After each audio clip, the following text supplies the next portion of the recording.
बिस्मिल्लाहिर्रहमानिर्रहीम। बेटे आज का लेक्चर है ये 8 क्लास का मैथ है और सेट्स के बारे में हमने इसको स्टार्ट करना है। 1.11 हमने कल कर ली थी रूट वाली एक्सरसाइज है और आज न्यू सब डोमेन है ये सेट्स के बारे में है। ये सेट्स के बारे में बेसिक इंफॉर्मेशन है, पहले तो ये देता हूँ, उसके बाद सेट्स के बारे में जो एक्सरसाइज है फिर हम उसे दोबारा उसे जो है मैं स्टार्ट करते हैं। सेट्स क्या, सबसे पहली बात तो ये है कि सेट के बारे में इंफॉर्मेशन है। सेट किसको कहते हैं? Set is a collection of well defined distinct object. सबसे पहले बेटा इस सेट के बारे में डेफिनेशन होनी चाहिए, पता हो। अ सेट इज अ, मैंने बोर्ड पे लिखा, आपको दिखाई दे रहा है क्या लिख रहा हूँ? लिखा मैंने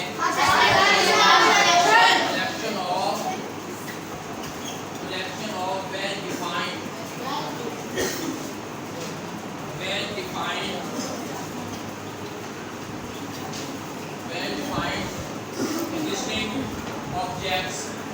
हाँ बेटा, इसका मतलब क्या है? इसका मतलब सिंपल मैं बताता हूँ। सेट ऑफ बुक्स के अंदर ये मार्क करते हैं किताब। सेट ऑफ बुक्स का मतलब है उसमें सारी की सारी बुक्स आएंगी। सेट ऑफ पेंसिल्स के अंदर मार्कर नहीं आता, बुक्स नहीं आती, हर चीज़। और पत्रों का सेट होता है, उसमें ये किताबें नहीं आती। इसको हम नेम देते हैं वेल डिफाइंड, तो उसकी डेफिनेशन में चीज़ आती है, हम उसे सेट कहते हैं। आपको समझ आ रही है? किताबों के सेट और बुक्स के अंदर मार्कर नहीं आता, डस्टर नहीं आता, कोई और चीज़ नहीं आती। सेट ऑफ पेंसिल्स के अंदर सिर्फ पेंसिल्स आती है। ये बातें आपने ध्यान में रखनी है। अब उसके बाद हम इसका स्टार्ट करते हैं कि सेट के अंदर जो नेचुरल डिजिट्स हैं वो देखते हैं। उसके बाद इवन नंबर हैं वो देखती हैं, ऑड नंबर है, इवन नंबर है, प्राइम नंबर है, रैशनल नंबर है। इन सब की इंफॉर्मेशन देने के बाद फिर ये बताना है कि सेट्स को रिप्रेजेंट कैसे करना है। इन तमाम बातों से पहले एक इंफॉर्मेशन ये देना ज़रूरी समझता हूँ कि नंबर और इंटीजर्स में फ़र्क होता है। इंटीजर्स किसको कहते हैं और नंबर किसको कहते हैं, ये बात ज़रा अच्छी तरह सुन लेना है। इंटीजर्स के अंदर बेटा सिंपल जो काउंटिंग होती है ना, गिनती होती है 1 2 3 4 5, ज़ीरो भी उसमें आता है, प्लस वाले भी आते हैं, माइनस वाले भी आते हैं। ये सारे के सारे जो हैं ये इंटीजर्स। जो नंबर होता है बेटा, नंबर के अंदर फ्रैक्शन भी आता है, नंबर के अंदर रूट वाले क्वेश्चन भी आ जाते हैं, नंबर्स में पॉइंट वाले भी आ जाते हैं। हर एक किस्म के इंटीजर, हर किस्म की वैल्यू होती है वो हम उसे नंबर में काउंट करते हैं। अब पहला है सेट ऑफ नेचुरल नंबर। हाँ जी, कौन बच्चा बताएगा? ये है set of natural number. Set of natural number को हम n से डिनोट करते हैं। हमने n से शो करना है। n stand for natural number, capital N से आपने शो करना है। और जो रिप्रेजेंट के अंदर जो आपने फिगर लिखने हैं उसमें आपने मिड ब्रैकेट लिखनी है, स्मॉल ब्रैकेट या लार्ज ब्रैकेट आपने उसमें मेंशन नहीं करना। ये बात मालूम हो गई है? आपने इसका स्टार्ट 1 से करना है। 1 2 3 है, कॉमा लगा के आपने 1 2 3 काउंट लगा के बंद करना है। इसका मतलब बेटे ये है, ये इसको सो ऑन है जो प्रूव कर रहे हैं। ये है सेट ऑफ नेचुरल नंबर। दूसरा पॉइंट है सेट ऑफ होल नंबर। दूसरा पॉइंट क्या है? Set of whole number. आप देखना सेट ऑफ होल नंबर को किससे डिनोट करेंगे? डबल से इसको रिप्रेजेंट करते हैं। इसमें जो है इसमें कौन कौन से फिगर आएंगे?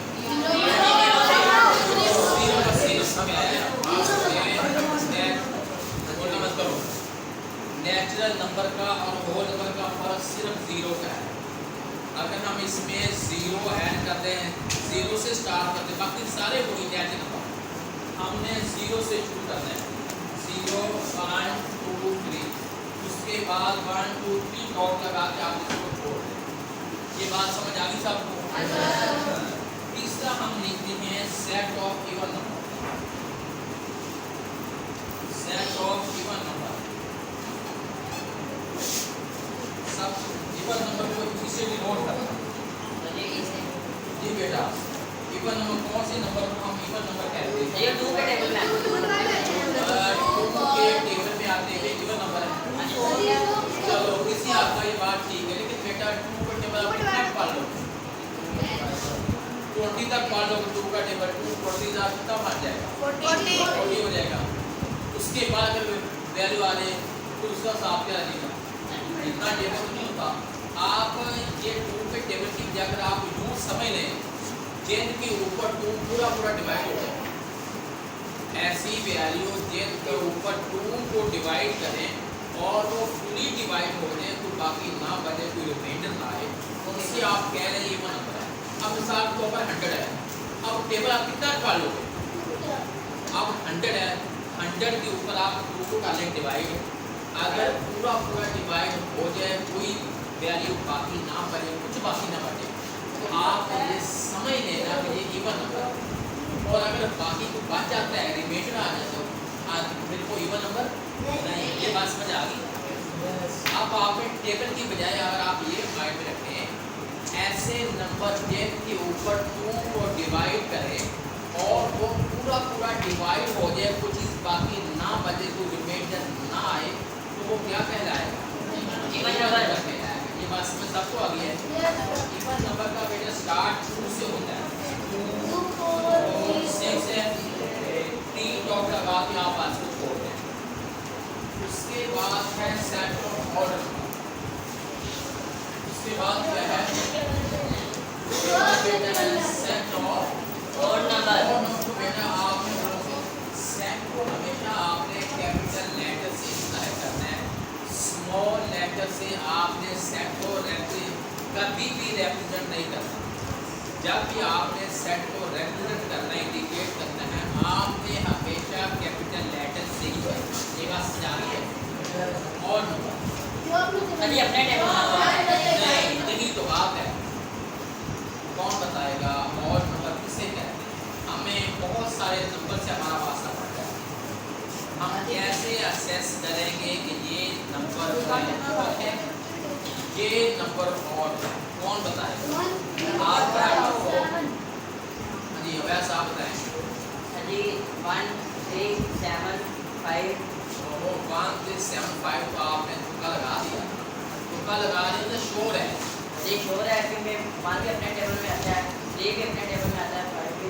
असल तारीफ ये नहीं है और अंदाजा आपका सही लगा किया। अगर this is not a definition of order की एनीबॉडी ये दाने आ हैं 0 से शुरू होता है। हाँ जी अब्दुल्ला शुरू होता है। अपने टेबल में आते हैं उनको और जो आपने टेबल में आते हैं वो नंबर होते हैं। कोई और बच्चा भी मजा नहीं आ रहा अभी? हाँ जी तो कट ना रहे बैठ दो। सारी डेफिनेशन आपने मैं खराब बताई है, कोई सही नहीं।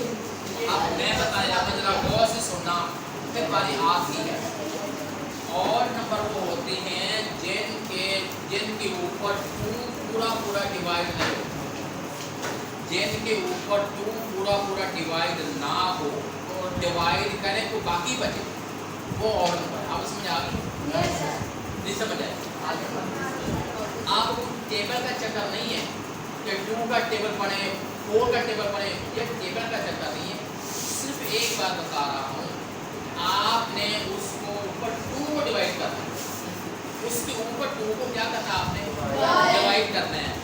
अगर बाकी बातें रिमाइंडर पूरा डिवाइड ना हो तो क्या कहलाएगा? एग्जाम्पल अभी आपको समझ नहीं आ रहा।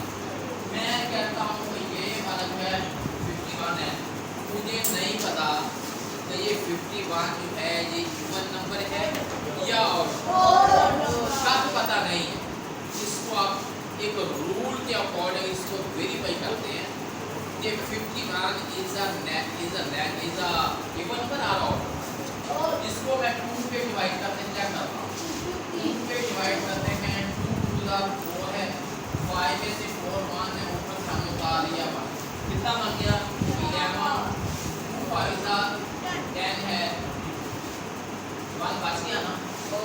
पूरा नहीं ना डिवाइड हुआ, पूरा डिवाइड नहीं हुआ, 1 बच गया।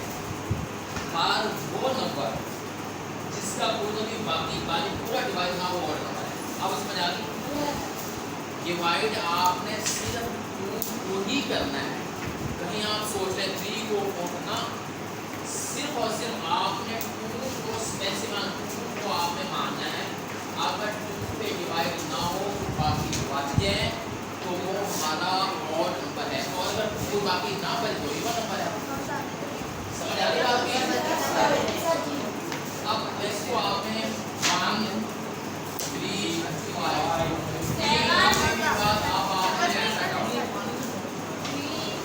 ये समझ इस बच्चे को आ गई है यार, जो स्टार्ट किया मैथ ये सेट वाला, इसका आगे बहुत ज़्यादा कुछ इंफॉर्मेशन है। ये तो इधर है, इस इंफॉर्मेशन इसकी बहुत ज़्यादा है, क्योंकि ये 9th क्लास में भी है, 10th में भी है, 8th में तो नहीं है।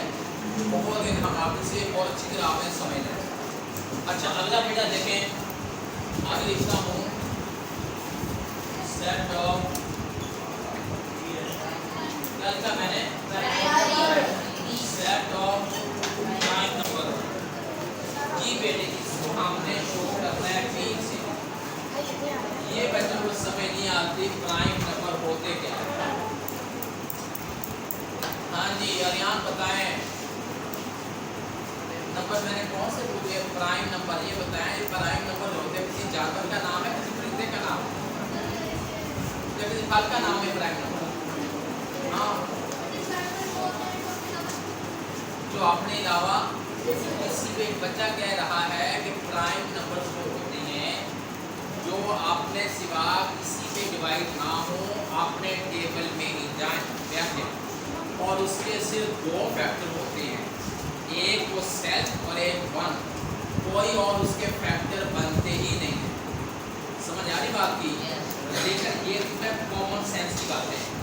अब जब इसको इम्प्लीमेंट करते हैं, समझाते हैं, फिगर बहुत सजाते हैं, वहाँ जाके परेशान हो जाते हैं कैसे करेंगे, आइडेंटिफिकेशन कैसे हो, क्योंकि ये सेट की बेस दे रहा हूँ, उसके बाद में मैंने एक्सरसाइज 1.5 को सॉल्व करना। ये बेटे इसका स्टार्ट होता है 2 से, 3 5 आगे का। हाँ जी, 3 2 लगा के बात चला दूँ आगे, कवर नहीं हो पाएगी, सेंस कवर नहीं हो पाएगी। अभी मैंने डॉट भी लगा, क्या करूँ? 7 लिखती, आगे क्या करूँ?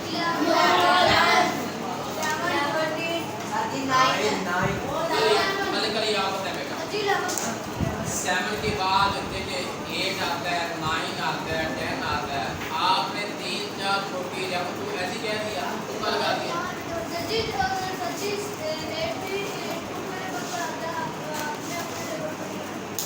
आप ये कह रहे हैं कि 8 है ये प्राइम नंबर, इसलिए नहीं है कि 8 के 8 2 के टेबल में भी आता है, 8 4 के टेबल में भी आता है, और 8 अपने टेबल में भी आता है। इसलिए जो 8 है ये प्राइम नंबर नहीं है, 9 प्राइम नहीं है, 10 प्राइम नहीं है, 11 प्राइम है। 7 के बाद 11 प्राइम बैठे, 17। अब मैंने डाला ये वाले जो मैंने फिगर लिखे, ये मैंने जो लिखे हैं, क्या किसी टेबल में 11 आता है? आप 2 का टेबल पढ़ लें, 3 का पढ़ लें, 4 का पढ़ लें, 5 6 7 8 9 10, क्या 11 आएगा? तो सिर्फ और सिर्फ अपने टेबल पक्की बात है। अगर मैं कल आपसे पूछूंगा तो आप क्या कहेंगे? पूछे आ जाएगा पक्की बात। क्यों भी बेटा समझ आ गई है? अच्छा, उसके बाद है रैशनल नंबर का बहुत चक्कर है। रैशनल नंबर, ये मैं रैशनल नंबर पे सेपरेट लेक्चर दूंगा कि रैशनल नंबर क्या होते हैं, और क्योंकि डेसिमल पॉइंट में चक्कर पड़ जाता है कि डेसिमल पॉइंट क्या होता है, उसका फिर वो उसका एक सेपरेट लेक्चर मैं दूंगा। अब मैं बताना चाहूँ कंपोजिट नंबर क्या होते हैं। कंपोजिट नंबर आपने बता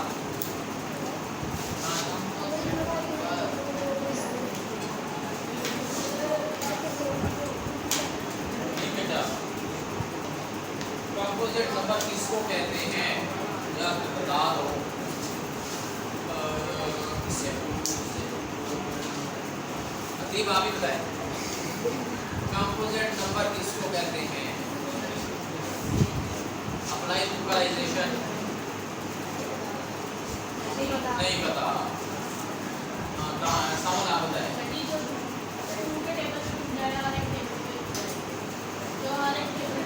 हाँ टेबल में, हाँ क्या बात। तो यार हार्ड टेबल की बात ना करें बैठे, आप सिंपल बात करें, जिनके 2 से ज़्यादा फैक्टर होना, जिनके 2 से ज़्यादा फैक्टर हो वो कंपोजिट नंबर है। अब मैं मिसाल के तौर पर ये लिखता हूँ 8 है, मैं लिखता हूँ ये 8 है, ये कंपोजिट नंबर है। कैसे 8 है, पहली बात 8 2 के टेबल में जाता है, एक फैक्टर 2 बन गया, 8 4 के टेबल में आता है, 2 फैक्टर हो गए, 8 अपने टेबल में जाते कितने हो गए 3। जिसके 2 से ज़्यादा फैक्टर बन गया है वो क्या होता है, कंपोजिट नंबर होता है। ये बात समझ आ गई है, कितने बच्चों को समझ आई है, दानियाल समझ आ गई है, क्यों समझ आई है, मेरा मतलब अच्छी बात है, समझ आ गई। आगे छोटा सा है तो कल एक्सरसाइज शुरू करनी है, बात लीजिए। Representation of a factor of sets, सेटों को रिप्रेजेंट करना है, इसीलिए सेटों का इजहार कैसे करना है, रिप्रेजेंटेशन या एक्सप्रेशन ऑफ अ सेट क्या है, रिप्रेजेंटेशन क्या है, सिंपल करते हैं एक्सप्रेशन।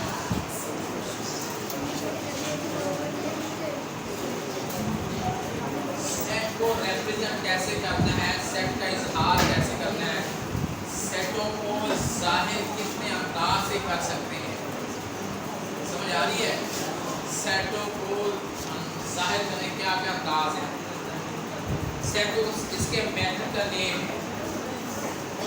पहले फॉर्म हम कहते हैं टेबुलर फॉर्म, क्या कहते हैं टेबुलर फॉर्म। ये मैंने क्या लिखा है टेबुलर फॉर्म।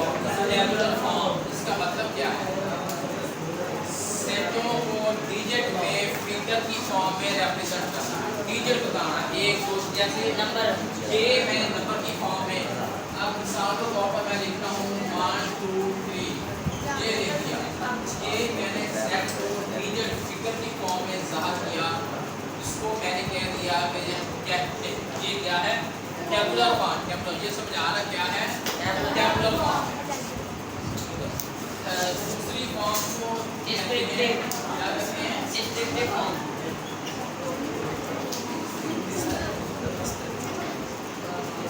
ये मैंने बोर्ड पे क्या लिखा है, डिस्क्रिप्टिव फॉर्म। डिस्क्रिप्टिव फॉर्म, ये होती है अल्फाज में, वर्ड्स में जाहिर करना, वर्ड्स में जाहिर करना। कैसे, ये मैंने लिखा है, इसको लिख दूँ फर्स्ट 3 नेचुरल नंबर, लिख दूँ आगे तक first 3 natural set of first 3 natural number, set of first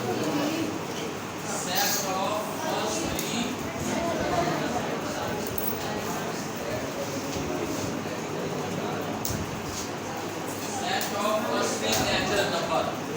सेटों को अल्फाज में भी जाहिर करना, कितने मेथड हो गए हैं, 2। एक और मेथड करवाता हूँ, एक्सरसाइज 1.12 का स्टार्ट करें। तीसरी टाइप हम कहते हैं set builder notation, set builder notation. ये क्या फॉर्म होती है, ये बहुत इंपॉर्टेंट है। सेट्स को सिंबल, यहाँ बैठो, सेट्स को सिंबल में, अलामात की सूरत में, सिंबल की सूरत में रिप्रेजेंट करना, समझ आ रहा है। सिंबल का मतलब क्या, अलामात है। जैसे मैं ये वाला है, इसको लिखता हूँ x such that x belong to natural number, आगे and x smaller than equal than 3, ये बात समझिए जरा, मैंने ये क्या लिखा है, इसके अंदर मैंने कुछ सिंबल लिख दिए, कुछ अलामात हैं, लाइन मैंने लगाई है ना, इसको पढ़ते हैं सच दैट। क्या पढ़ते हैं? Such that. ये line such x, such that x belong to that number, ये बिलोंग टू या मेंबर ऑफ, इसको पढ़ते हैं, जो ई साइन है, बिलोंग टू या मेंबर ऑफ। उसके बाद है ये, इसको करते हैं एंड, मैथ में ये एंड है, ये समझ आ रहा है? इसको क्या पढ़ते हैं? और ये अलामत है एंड की, एक्स स्मॉलर देन 3 से छोटे नेट नंबर, नीचे लाइन लगी, उसका मतलब है 3 भी उसमें शामिल है। ये बात समझ आ गई है? ये सेट्स के बारे में बेसिक इंफॉर्मेशन है। कल ये सारी चीज़ें लिखवाऊंगा, आपने सी वर्क में, क्लास वर्क में इसे बेटा उतारें, आपने कॉपी में आपने इसका भी करना है। कल एक्सरसाइज 1.12 में हमने वो स्टार्ट करेंगे इंशाल्लाह।